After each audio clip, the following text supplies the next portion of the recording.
Welcome to this tutorial on how to change the screen orientation on Windows 11. If you've ever accidentally rotated your screen, or if you need to change the orientation of your display for a specific task, then this video is for you. In this tutorial, I'll show you how to quickly and easily change your screen orientation on Windows 11 so you can get your display back to the way you like it. Before we begin, we would appreciate it if you hit that like button. To change the orientation of a display on Windows 11, use these steps. Click the Start button, then on Settings. Click on System found on the left side of the window. Click the Display option. Under the Scale and Layout section, select the screen orientation with the display orientation setting. Landscape rotates the screen 180 degrees. Portrait rotates the screen 90 degrees.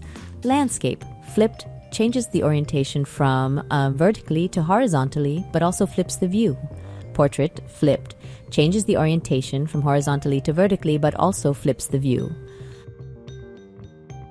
Thank you for watching. We hope this tutorial on how to change screen orientation on Windows 11 was helpful for you. If you enjoyed this video and found it useful, don't forget to subscribe to our channel for more tech-related tutorials and tips.